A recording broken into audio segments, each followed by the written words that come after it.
Okay, apa yang ada dekat korang ni adalah archetype characters. Characters ni dia ada perwatakan dia sendiri ya. Untuk setiap orang, of course dia ada perwatakan dia sendiri. And ada seorang saintis dan pakar psikologis dari Sweden, kalau tak silap nama dia Carl Jung. Dia mengkelaskan ada empat kluster, kluster. Ada 4 kategori untuk perwatakan manusia. Along the way benda tu, research tu orang guna pakai untuk penghasilan filem. Maknanya untuk buat watak dalam filem ni kena ada orang macam ni, kena ada orang macam ni, nak melengkapkan. Mesti ada seorang pak lawak, mesti ada seorang hero, mesti ada seorang heroin, mesti ada seorang nampak jahat, rival tapi baik. Okey? Dan benda tu kita gunakan juga dekat animasi. Sedar tak sedar kita pun tahu dalam animasi yang kita selalu tengok, dia apply all the archetype characters. Contohnya ada seorang budak lelaki yang kuat nangis, loser, selalu kena bully. Saya tak sebut cerita apa, korang cuba teka. Dan ada seorang budak kawan dia yang poyo, suka cakap besar, kuat bodek. Lepas tu ada seorang pembuli, tapi kadang-kadang dia backup juga kawan-kawan dia. Dan seorang lagi, seorang gadis yang lemah lembut. Cuba teka cerita apa? Tak boleh teka? Memang ada seorang lelaki tu pembuli, lagi seorang lelaki tu macam dia cepat bodek. Cepat bodek kan. Yes, cerita Doraemon. Dan of course ada satu watak yang problem solver tapi dia ada kelemahan dia juga. Macam itulah. So itu maknanya ada dia punya perwatakan dan sifat-sifat yang sendiri ya. Okay, next. Okay, ini dia punya archetype character wheel. Maknanya dia punya roda tu. Dia ada 4, yearn to paradise, leave mark to the world, connect with others, dan provide structure to the world. Okay, yang ini nanti saya akan huraikan satu persatu, dan slide yang seterusnya pun ada apply benda ni juga. Maknanya yang itu adalah dia lagi cerita detail dengan karakter. Okay, saya nak cerita yang perwatakan dulu, punya peranan, role of characters kat sini. Okay. Biasa dengar perkataan protagonis. Dengar? Protagonis ya. Selalu protagonis. Orang dulu biasa dengar protagonis kan. Okey, prata pula, nampak sangat lapar ni. Protagonis ni dia punya ancient term daripada Greek, dan dia adalah watak utama lah dalam cerita, main character. Okey, kita kalau nak bagi example memang sangat senang lah nak bagi. Setiap watak tu ada protagonis, setiap cerita tu ada protagonis yang tersendiri. Protagonis satu. Okey.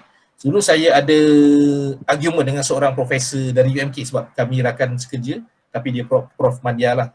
Saya kata protagonis mungkin boleh dua Prof. Dia kata tak boleh, kena ada satu je. Habis Upin dan Ipin macam mana Prof? Pasal itu adalah watak utama kan, Upin dan Ipin. And then Prof tu kata, Prof Andika kata nama dia, dia kata protagonis ni dia naik turun. Bila watak Upin lead, Upin lah yang protagonis, Ipin bawah. Bila Ipin yang lead, dia protagonis tu berubah. Macam Labu dan Labi pun mana ada kadang Labu, kadang Labi yang lead, Romeo and Juliet, lepas tu cerita apa, saya duk tanya dengan dia, discuss, lepas tu baru saya faham. Protagonis satu saja. Okay? Walaupun ada dua watak utama dalam cerita tu macam Upin dan Ipin. Kerisyaman tunggal lagi ya, Upin, Ipin, lepas tu ada Mak Jenin kan. So ikut siapa yang lead plot tertentu. Next ialah antagonis. Antagonis ni boleh ada satu, boleh ada lebih. Okay. Ancient Greek antagonistes, and then dia punya a character ataupun satu group. Ataupun awak Kim duk mengkikik gelak tu.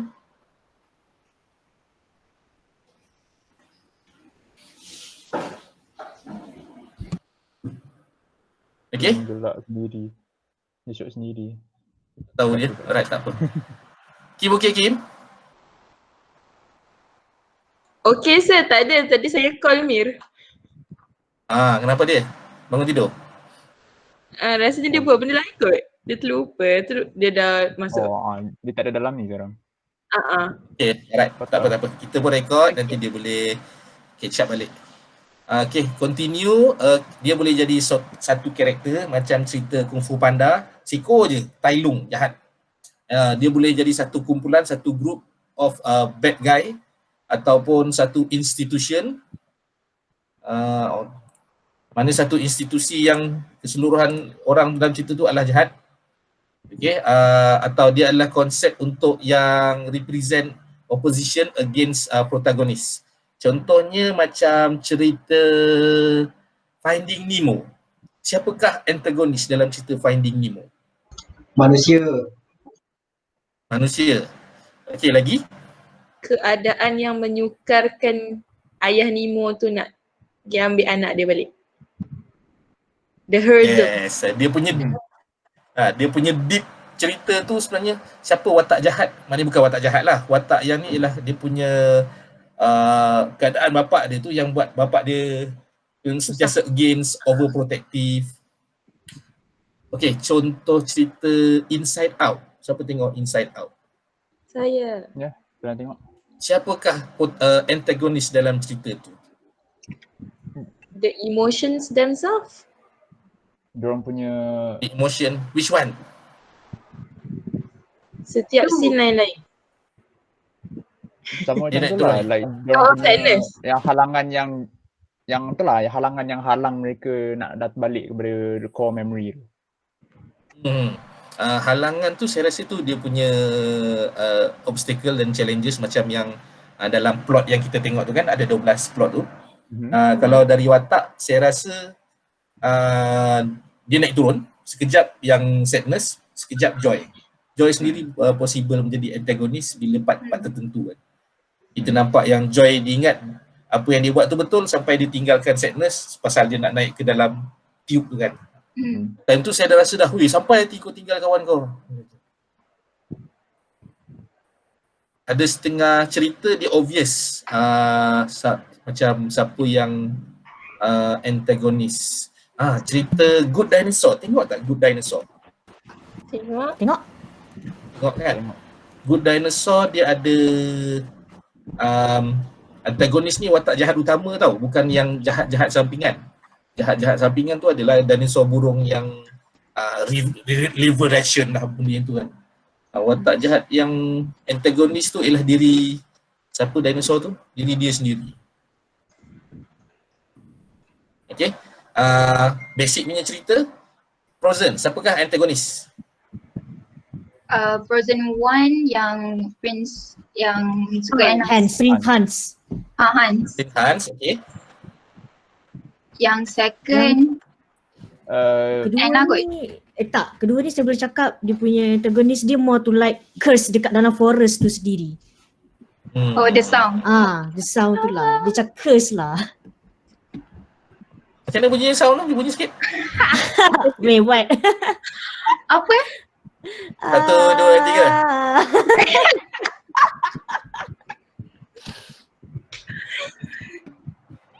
3. Jadi. Okay. Itu adalah antagonis. Even dalam cerita nombor 1 tu, kita boleh feel yang main antagonis ialah Elsa sendiri yang dia mengkongkong diri dia. Prince Hans tu yang dia punya guard dia tu kan. Tambahannya. What else? Guard yang besar tu itu watak tambahannya. Even macam Duke of Whistletown tu pun itu watak-watak caca je. Kita ingat dia memang penjahat. Mula-mula cerita kita ingat dia jahat. Rupanya ada Prince Hans yang lebih jahat kan, itulah. Dia tweak dia punya story. Okay, next, anti-hero, anti-heroine. Dia adalah protagonis yang tak ada etika, bahasa mudahnya. Dia tak ada conventional heroic qualities lah. Macam kalau tengah duk lawan-lawan tiba-tiba ada kucing, berhenti, pindah tempat lain. Tak ada. Ini anti-hero ni memang dia belasah, lantak mati-mati lah. Okay. Sometimes they do good things, dia buat benda baik, tapi bukan sebab dia nak tolong orang. Cuma dia sebab benda tu annoyed bagi dia atau dia tak suka penjahat tu, in a way dia dapat tolong orang tanpa sengaja. Okay. Macam Deadpool. Boleh fikir contoh. Macam siapa? Deadpool adalah contoh terbaik. Kalau Punisher je? Punisher, yes. Punisher masuk dalam kategori anti-hero. Venom Venom Tak. Venom kadang-kadang ya. Sure, kalau cerita. The Who Suicide Squad. The whole Suicide Squad, yes. Dia buat benda tu ada reason kan. Kadang-kadang reason tu bukan sebab nak selamatkan orang, tapi dia nak dia want to save their ass lah. Kalau dia orang tak buat benda ni, nanti dia orang susah kemudian hari. Bukan sebab macam kita kena tolong sebab masyarakat dekat Gotham City nanti susah. Batman in the starting dia buat sebagai anti-hero. Sebelum dia start masuk Justice League, waktu tu dia dah jadi hero lah. Pasal dia lawan penjahat, kita tahu sebab apa kan. Dia lawan orang-orang mencuri sebab dia dendam dengan jenayah. Okay. Contoh lain maybe Wolverine. Dia buat benda ikut suka dia. Kadang-kadang ada tak fikir Iron Man pun macam anti-hero, tapi mostly lebih kepada hero lah. Okay, ada contoh lain? Guts from Berserk. Apa? From manga character Guts. Okay, cerita apa ya? Dia manga. Joker. Manga punya? Okay, saya tak familiar.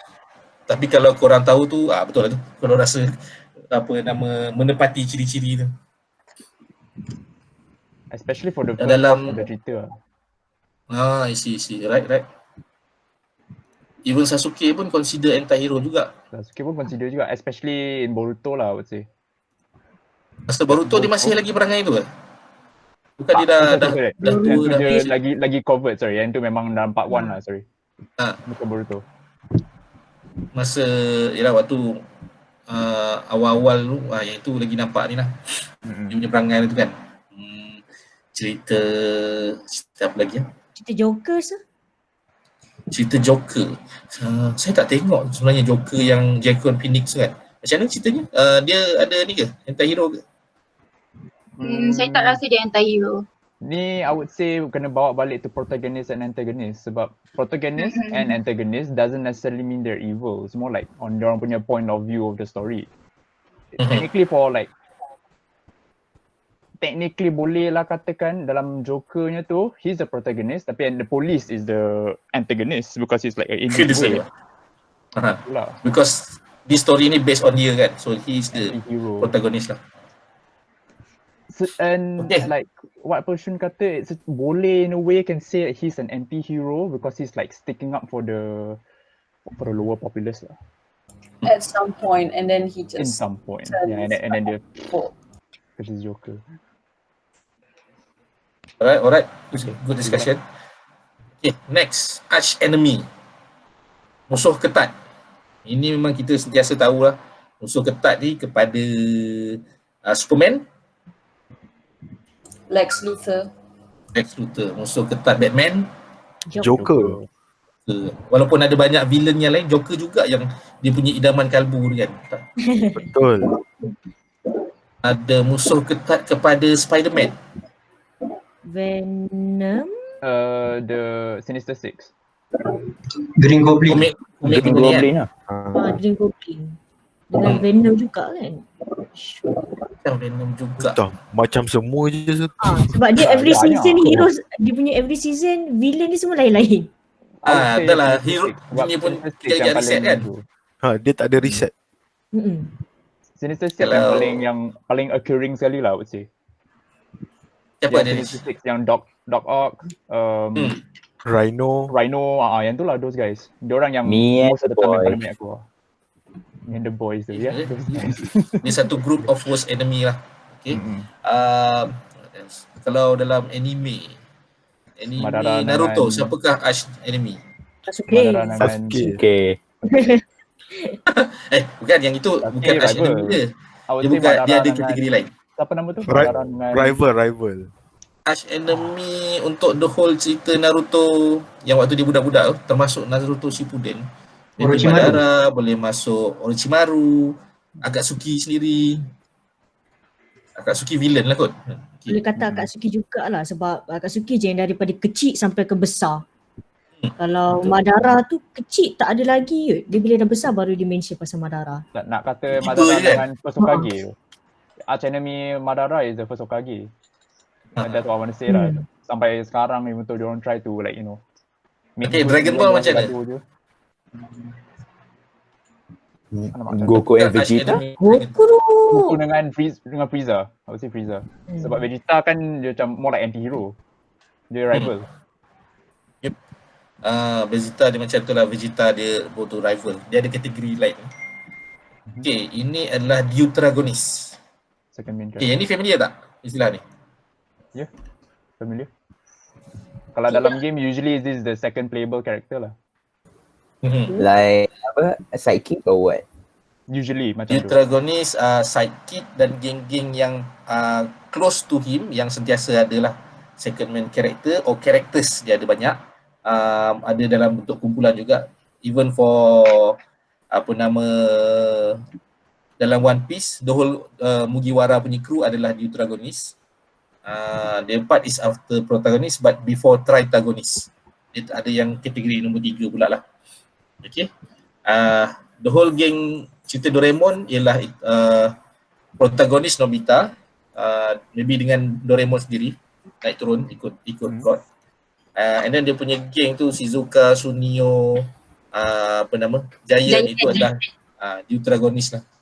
Yang tritagonist tu dah masuk Mamat handsome pandai Dakesugi ke apa nama tu? Dakesugi. Yang sentiasa Nobita jealous tu kan. Nama dia suka ke? Termasuk sekali mak bapak Nobita, Doralin yang muncul tiba-tiba, cucu dia yang datang dari abad 21 ke 22 tu. Itu adalah tritagonist. Kalau abad 21 sekarang tau. Aduh, kau pancit. Sir, nanti ada yang kedua punya, sir. Apanya? Stand By Me movie yang kedua. Alah, janganlah bagi saya nangis lagi. Kali ni nampak lagi sedih, sir. Sebab tak silap dia akan travel back ke masa lama dia. Dia jumpa nenek dia. Aduh, main dengan nenek Nobita ni memang kalah dia. Okay, nanti ada kategori nenek Nobita tau dalam ni. Tritagonist ni level 3. Kalau dalam Naruto, Deuteragonist tadi Cikgu Kakashi. Geng-geng dia yang tukar-tukar team tu, itu semua adalah Deuteragonist. Hokage, apa nama nenek tu? Tsunade. Lepas tu dengan yang nombor 3 punya Hokage ke yang lain-lain semua tu yang keliling, tapi tak sentiasa dengan Naruto, itu adalah itulah termasuk dalam tritagonist. Okay, it could be third main character ataupun memang dalam group dia level yang lain yang agak jauh sedikit. Dia punya role ni dia ada bond dengan watak utama, dia ada relate dengan watak utama, cuma kadang-kadang dia tidak selalu muncul dan peranan dia tidak sepenting nombor 2. Nombor 2 kena sentiasa ada. Okay, next. False protagonist. Okay, false protagonist ni kalau dekat teater dia orang suka main tau, dia main dengan emosi. Kita ingat dia watak utama. Atau dalam drama series lah, kita ingat watak utama, tiba-tiba kepala dia kena pancung, habis mati. Ingatkan dia watak utama. Okay, dia nak buat story tu lagi jarring, dia buat memorable, macam orang macam ada lagi plot twist. In the beginning dia nampak macam watak utama, tapi lepas tu dia ada swap, sama ada dia bertukar menjadi watak jahat ataupun dia bertukar menjadi, ataupun dia matilah. Okay, contohnya kita ingat Prince Hans of benda tu, Prince Hans tu nampak macam orang baik, tiba-tiba dia U-turn jadi orang jahat. Okay, contoh yang lain, walaupun kita dah tahu dah cerita Star Wars, kita follow daripada Star Wars yang satu, kita dah tahu dah yang budak ni akan jadi Darth Vader. Maknanya dia akan jadi antagonis one day. Kita follow dia, maknanya kita dah rasa dia protagonis dalam cerita tu. Dia membesar dan dia pusing menjadi antagonis. Contoh lain, korang tengok Game of Thrones. Tak tengok Langsung tak ada siapa yang tengok Game of Thrones? Tak sih. Banyak sangat season. Panjang sangat. Banyak sangat, yes. Saya tengok. Bahaya sir. Yes, memang bahaya. Saya tengok season 1. Season 1 dia banyak scene tayang-tayang sana sini dan bini saya marah. Ni apa tengok cerita-cerita macam ni? No, I nak tengok cerita dia lawan. Tapi jalan cerita kelas satu. The winter is coming. Kenapa dia tayang benda ni? Dia tak macam malas lah tengok nanti di Nah teruk ni. je macam mana saya habiskan the whole series, but I did sebab masa tu almost all my friends tengok. So my friend ada bagi 4 season CD kat saya dan dia nak tengok. Okay.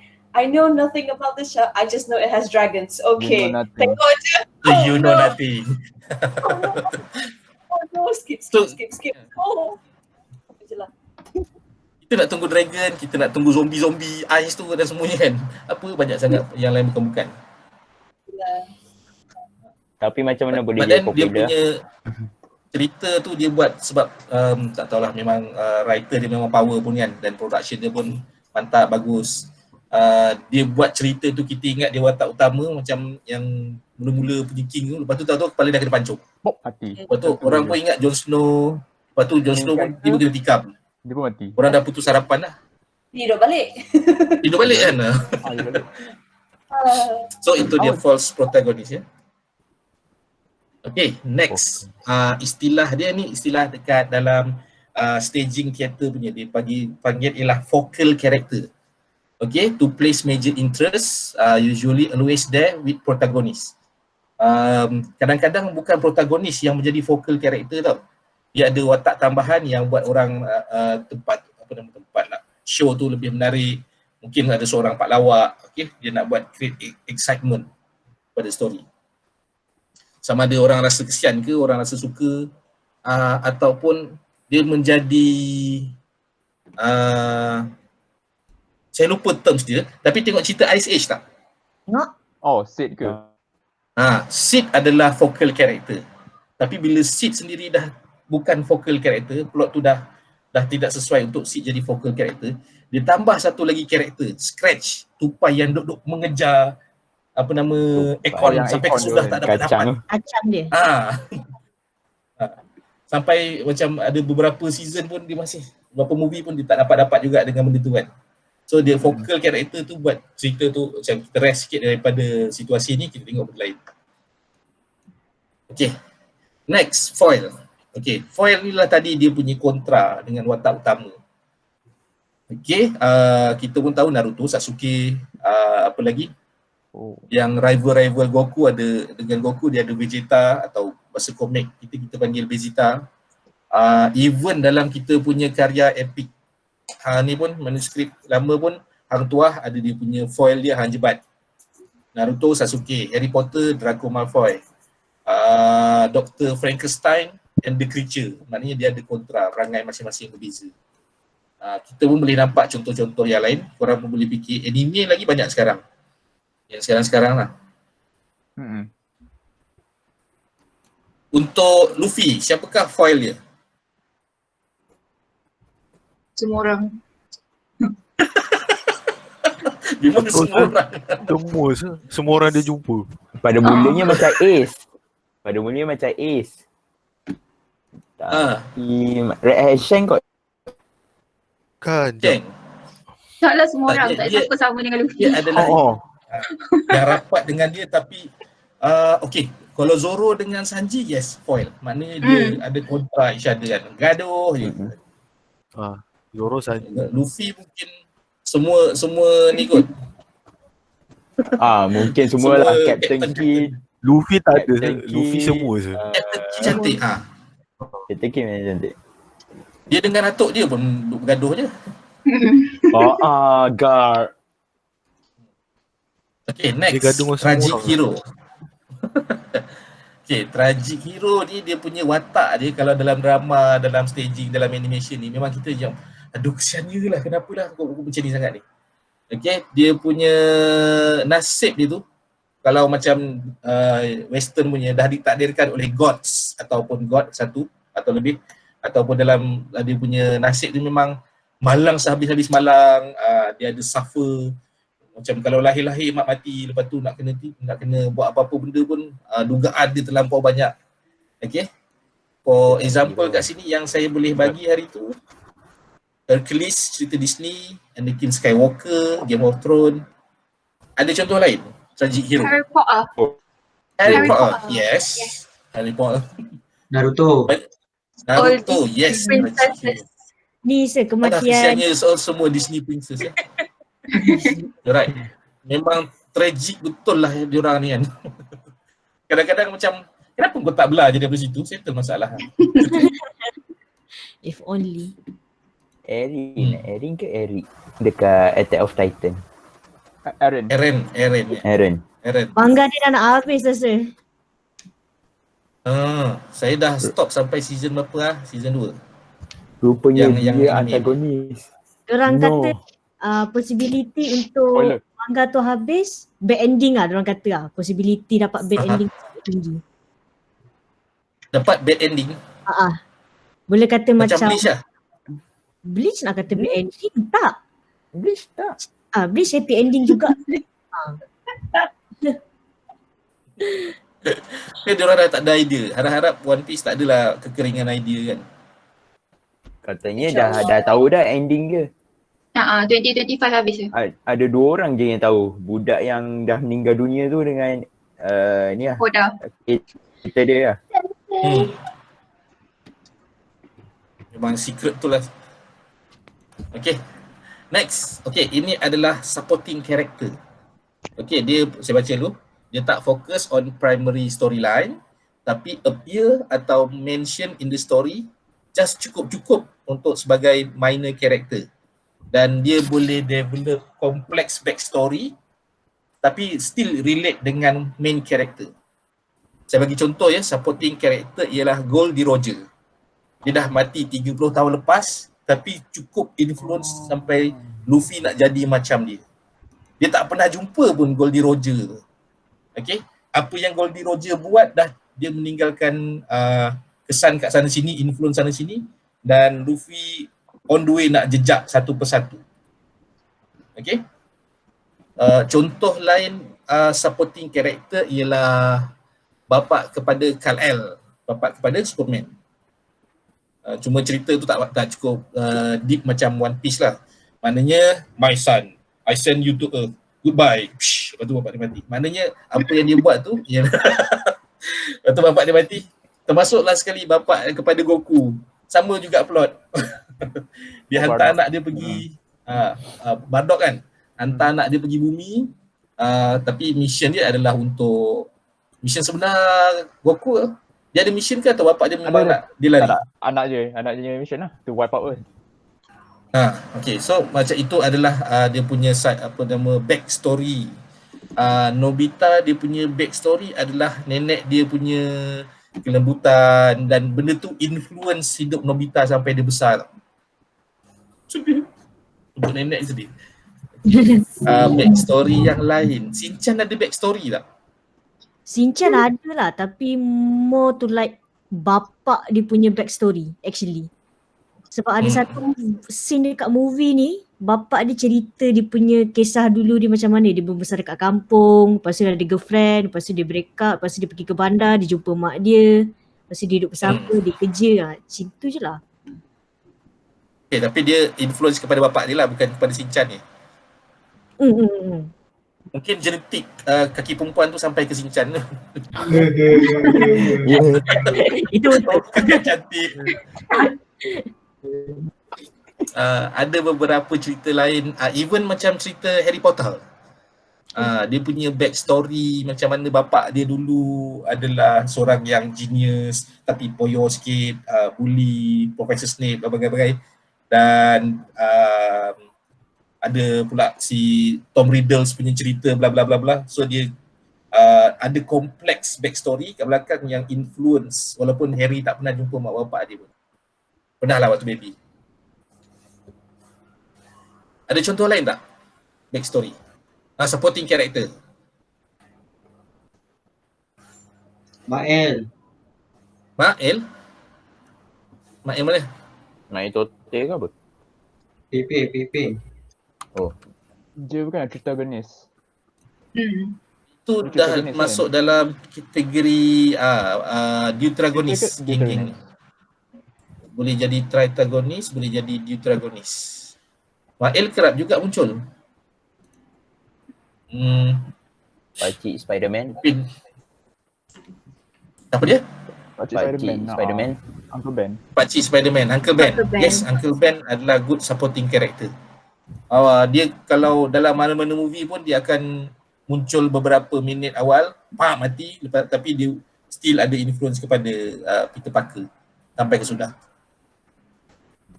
Even macam apa nama Howard Stark punya watak tu pun ada banyak influence kepada Howard Stark, influence kepada Tony Stark dan yang lain-lain lah.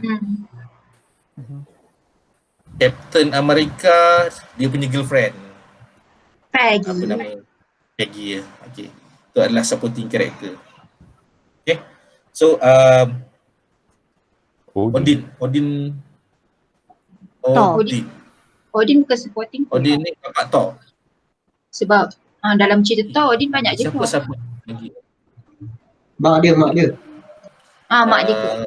Frida. Bapak dia lah, bapak Thor. Mak dia. Bapak Thor banyak gak lah keluar. Bapak Thor tak berapa. Dalam yang nombor 2 ke nombor 3 tu kan, bukan ke yang that one dia tak keluar banyak. Yang tu baru boleh di supporting kan. Macam Tony Stark dalam Far From Home untuk Spider-Man. Tony Stark dalam Far From Home, yes, dia adalah supporting character. Let's see, ada contoh lain tak? Tak apa, banyak kita memang boleh fikirkan banyak contoh yang lain. Okay. Alright, ini adalah untuk exercise. Ini memang slide ni slide saya dari dulu lagi. Memang saya akan gunakan. Exercise ni tak ada masuk markah pun, but korang boleh ambil sebagai nak kenal dengan ni lah. Siapakah watak-watak ni nanti. Okay. Next, kita masuk kepada slide seterusnya.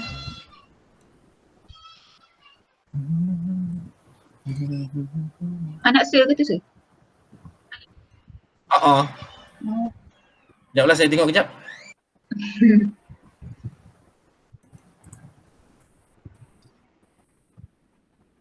Lagi sikit lah, sikit lagi Sikit lagi.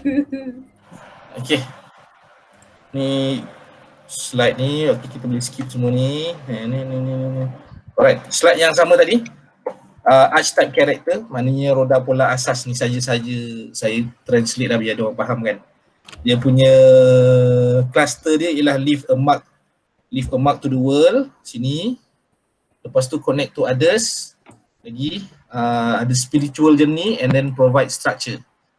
Okay, kita pergi ke yang cluster utama dulu. Okay, yang utama ni dia yang nombor 1 adalah mastery. Maknanya dalam satu storyline ni dia ada satu watak yang daripada mula biasa dan dia develop sampai dia jadi master dalam bidang dia, dalam dia punya jalan cerita tu lah. Contoh ada kat dalam skrin ni, yang pertama ialah Naruto dan kedua ialah Po, Kung Fu Panda.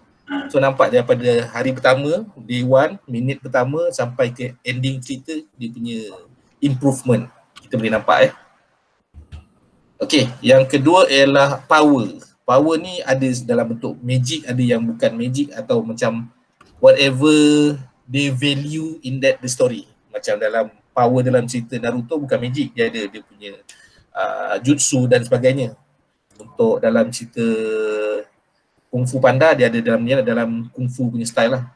So yang saya banyak contoh, tapi yang dalam Naruto saya nampak antaranya ialah bapa kepada Naruto lah. Atau dari segi power Master Oogway. Dan nombor 3 adalah liberation. Maknanya orang-orang yang rebel, yang sentiasa dia still good guy tapi tak ikut arahan.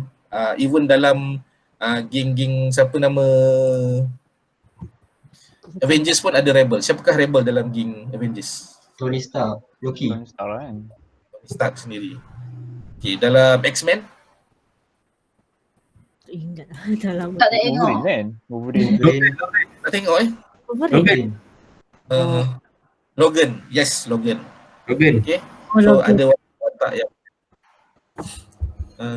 right, next. Ni adalah connect to others. Maknanya dia link dengan orang lain. Dia ada related dengan orang-orang tertentu dan dia ada ni watak-watak dia, perwatakan dia. Yang pertama sini adalah intimacy, watak yang rapat dengan watak utama. Contoh sini Kung Fu Panda yang nombor 3 tu saya tak tengok. Siapa nama dia pun saya lupa. Mira tahu nama dia? Tak ingat. Kung Fu Panda kahwin ke se? Yang ni? Hinata. Dia bukan kahwin. Dia just Dia ada couple je lah macam bercinta. Oh. Dia Yang ni tak of course lah. sangat dengan Saya ingat dia kau interspecies ke? Bukan tak, dia tak.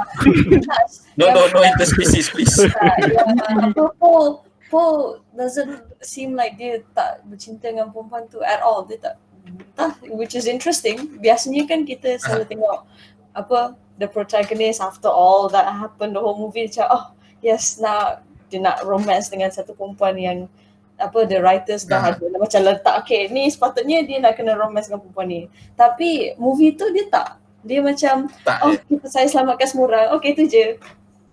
Dia bukan ada feeling dengan okay, Tiger. Right. I mean Dia macam ada sikit kan? Dengan Tiger.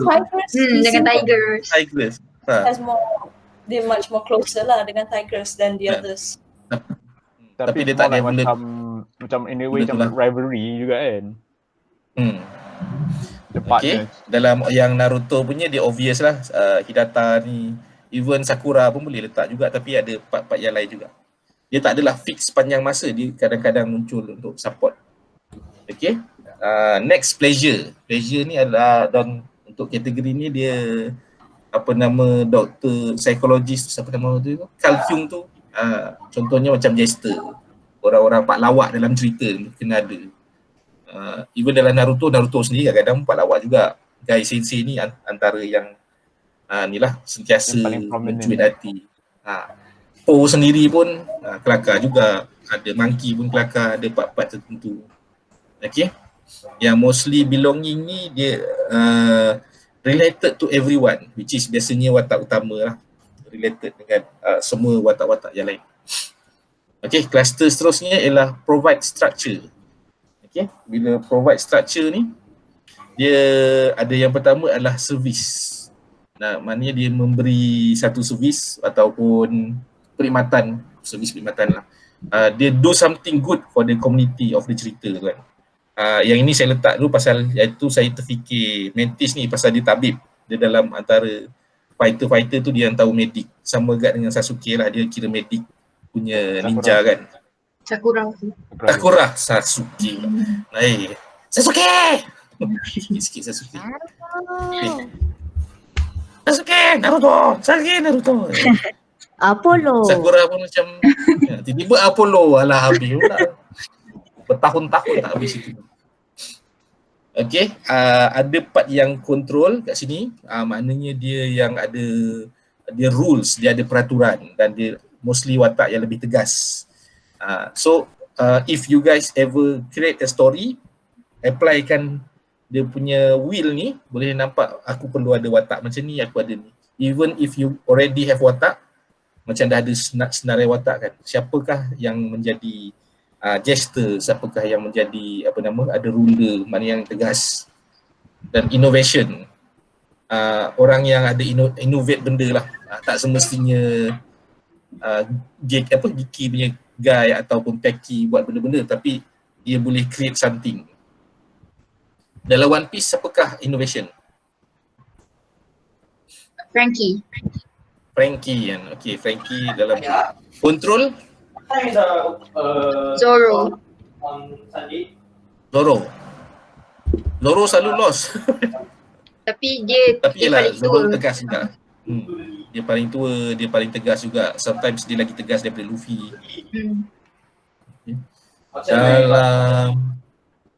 Dalam Avengers, siapakah control?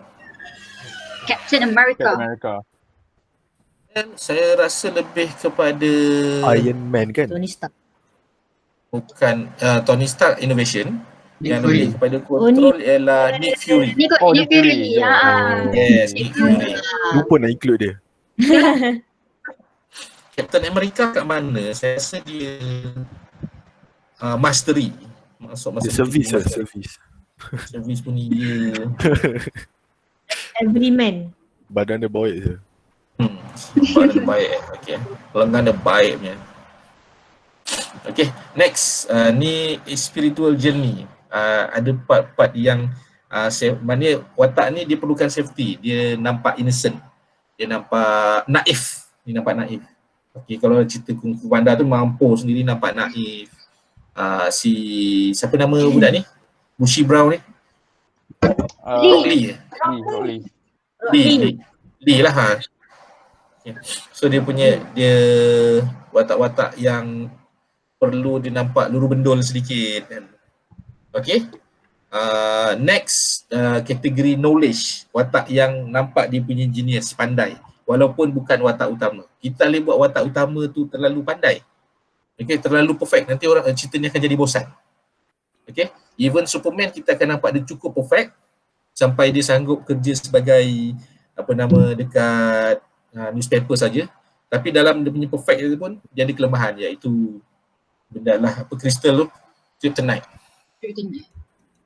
Okay, kryptonite, dan dia sentiasa lomah dia ni kalau jumpa Lois Lane. Macam tu kan, sentiasa kalah. Lois Lane ni pasal dia sanggup kalah lah apalah. So kategori wise ni, kategori pandai macam apa nama bapak Shikamaru. Nara ya. Nara Chikaku. Namanya Chikaku. Okay, alright. Dengan Master Shifu ni antara yang wise. Saya rasa saya salah letak ni, patut Master Uguay yang letak dekat wise. Okay. Mastery ni patut letak dekat dia. Dia sendiri pun masih melalui fasa development lagi kan. Maknanya dia tak boleh, mula-mula dia tak boleh terima pun, lama-lama dia boleh terima. Inner peace. Dia sendiri pun pandai baran. Okay. Oops. Okay, yang seterusnya freedom. Freedom ni dia still, maknanya dia gabungan, dia pandai tapi dia sebab sebelah dengan liberation.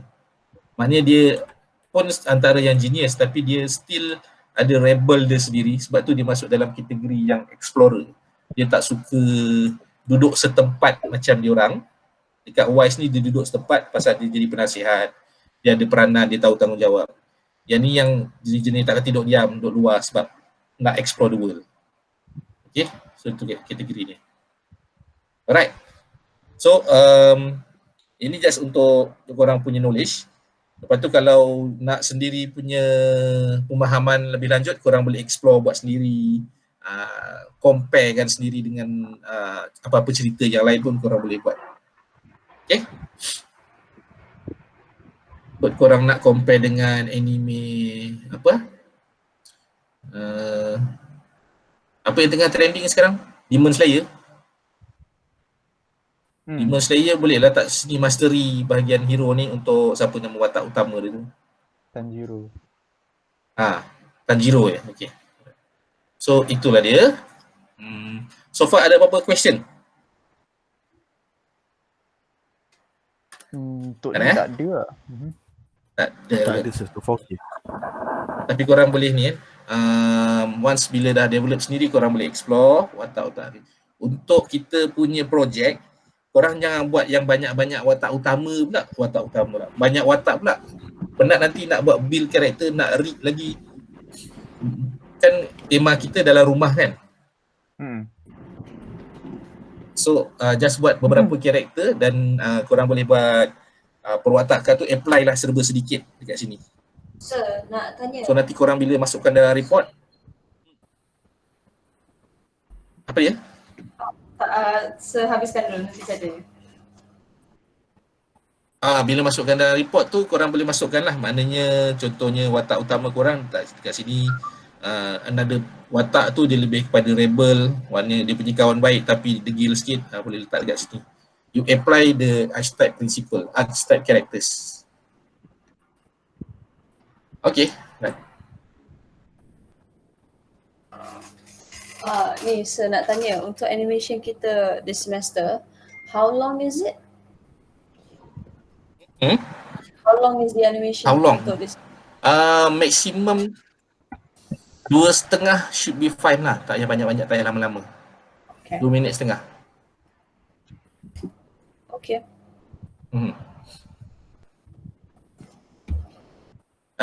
Okay, yang itu untuk yang ni. So far you guys dah ada character development, dah ada idea ke untuk yang korang punya project this semester? Belum. Belum lagi sir. Not really. Belum lagi Ideas. So, dia kalau untuk animation kita ni, dia tema je rumah kan. Nak buat storyline apa-apa sekalipun tak kisah kan. As long as tema rumah kan. Kan sir? Tema dia rumah, dia punya storyline apa still tak Rasanya kisah juga, tapi maknanya lokasi tu kita buat kat rumah. Contohnya nak buat seorang nak buat cerita kelakar, another one nak buat cerita horror kat rumah, another one cerita apa nama, cerita horror misteri lah, lebih kurang cerita yang lain-lain punya ni lah. Tapi maknanya buat tu cerita-cerita rom-com, maknanya thriller ke apa ke, dia berlaku dekat rumah. Even nak buat adventure, contohnya macam duduk kat rumah PKP, tiba-tiba entah macam mana boleh serang jadi kecil besar macam ni, then your adventure macam mana nak melarikan diri daripada kucing. Itu pun dah jadi satu cerita dah. So team je. Lepas tu ending pula memang kena makan. Oh. So kalau team je rumah je, as in like set dia memang rumah je lah. Tak ada. Sekiranya ni Kim tanya genre dia bebas lah. Genre dia masih bebas. Tadi Dennis tanya apa? Pasal since team je rumah kan, so that means set dia memang rumah sajalah, tak ada kat luar langsung. Well, if you sanggup nak buat banyak pula apa nama, dah buat dalam rumah, nak buat pula environment kat luar. Contohnya ada kat luar rumah tu ada pagar, nak kena buat pokok, nak kena buat taman sedikit. Okay je, boleh je. Or if you work smart,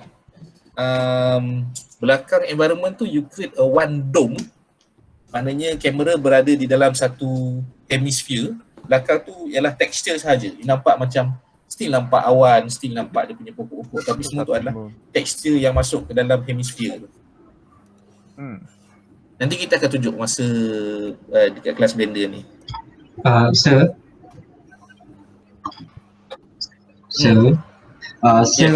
akan expect ada report ke benda ni? Memang ada report submission. Nanti saya beritahu dia punya pemarkahan, ada pemarkahan untuk presentation, ada pemarkahan untuk report. Why not saya beritahu sekarang?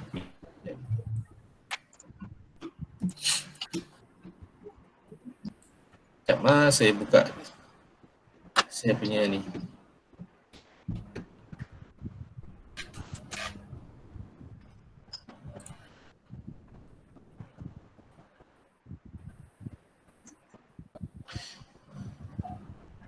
In a way, sambil-sambil tu sebenarnya it's good if you guys already develop your character. Develop, pertama storyline lah, storyline tu penting. Untuk karakter tu, kelas dengan Sir Anas Fitri, dia cerita apa je? Kita orang baru nak start buat bentuk badan this week. Baru tadi, kelas tadi.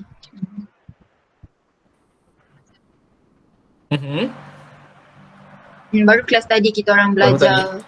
Baru kelas tadi kita orang belajar buat, kalau belajar, I mean the task untuk lukis orang baru kelas tadi. Alright. Apa nama, nanti saya bagi beberapa contoh which is what we call in industry is a character model sheet. Kadang-kadang dia ada studio daripada western kan, kita mostly animation ni memang dari barat. So bila dia bagi dekat kami, ini adalah character bible. Character bible tu maknanya rujukan daripada macam mana dia punya body construction, dia punya facial expression, macam mana tangan dan yang lain-lain ada. Nanti saya kongsikan dengan you guys. Maknanya gunakan format tu untuk develop your character. Okay, sebab benda ni saya dapat dulu-dulu masa in industri lah. Okay, report.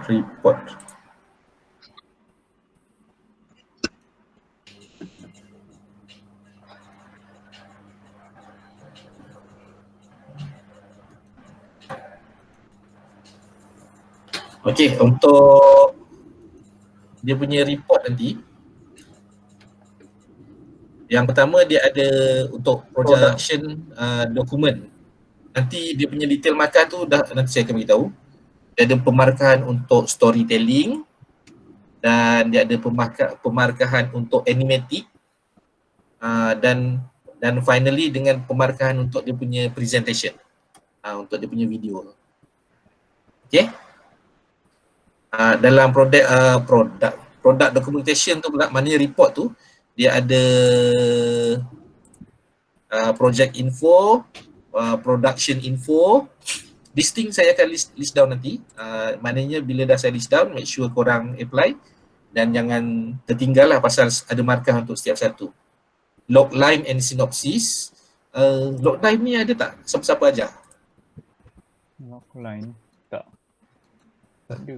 Tak ada? Synopsis tahu kan synopsis? Tahu. Tahu. Ada yang tahu, ada yang tak tahu ya? Okay, logline ni bahasa mudahnya dia adalah ringkasan cerita untuk the whole. Dia kegunaan logline dan sinopsis ni berbeza tau. Sinopsis untuk kita pitch. Contohnya kita nak pitch kepada producer, kita nak pitch kepada bakal klien atau bakal partner. Contohnya nak animation kita tu nak hantar kepada Netflix. Okay, this is our story. The synopsis is about a boy and dia punya kawan-kawan nak bla-bla-bla, nak buat apa-apa, apa cabaran dia dan untuk apa dia nak jadi. So, sebagai contoh mudah, dia adalah pengembaraan seorang budak lelaki yang mempunyai kuasa pelik yang boleh menjadi getah bersama rakan-rakannya yang mempunyai pelbagai skill dan pengembaraan dia untuk menjadi pirate king. That's it. Habis. Itu adalah logline. Sinopsis dia panjang sedikit. Kalau storyline dia lagi panjang. Okay. Nanti ada project timeline, maknanya Gantt chart. Korang buat minggu ini berapa, apa dia punya fasa, yang ni fasa dia apa. Dia ada workflow, ada concept art, model sheet. Yang ni storyboard yang korang buat untuk Seanas tu nanti. Itu tugasan dengan dia. But for your own individual story, buat a simple storyboard. Just masukkan. Production checklist, ingat tak yang saya share hari tu? Tapi saya tak bagi lagi template. Ingatkan saya nanti Okay. Dan ada end credit. End credit ni, I know it's individual work, korang buat sendiri. But work smart. Let's say benda tu kawan boleh bantu. Macam you are doing good, macam boleh buat character design and boleh buat character rigging. Tapi ada setengah orang lagi terror dekat music. Why not korang collaborate? Benda tu. Okay. Yang penting animate sendiri-sendiri lah. Tapi maknanya yang buat props orang lain. It's okay. Still okay. So itu dia. Total markah-markah pecahan saya akan bagi in detail nanti.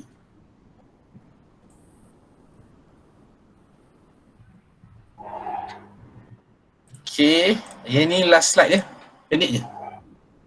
Line of action.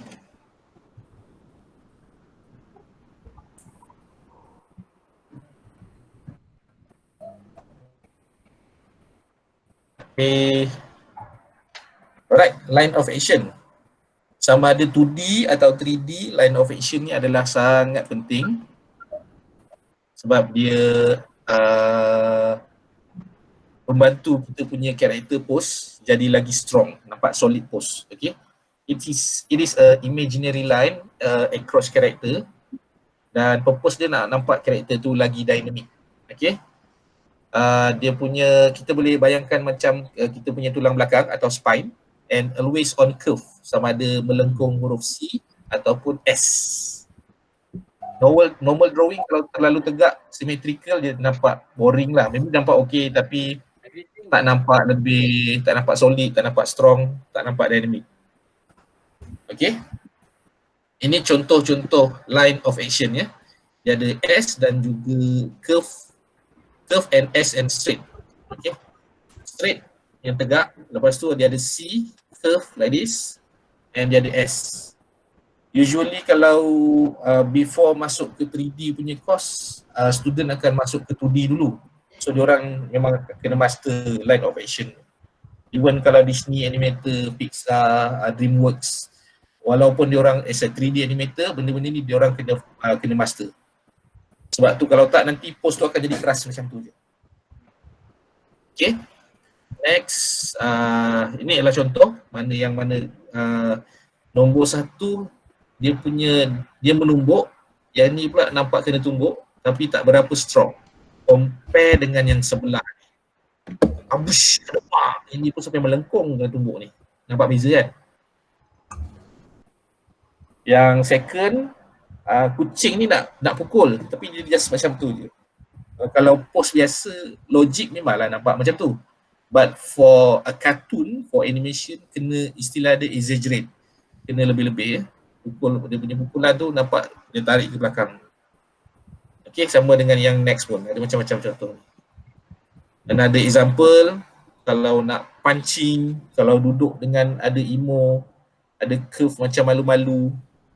Contoh ya. Contoh good line of example masa Piramli cakap dengan Cik Salmah tu. Cik Salmah, kita nak pergi cari kerja. Badan melengkung-lengkung masa tu kan. So, si Aziz pun si Ramli tu kalau jumpa perempuan nyampah. So banyak dalam cerita good walaupun dia just post biasa, tapi diorang dapat buat line of action yang sangat cantik. Macam Sudin waktu dia masa cerita ni lah, apa nama cerita tu?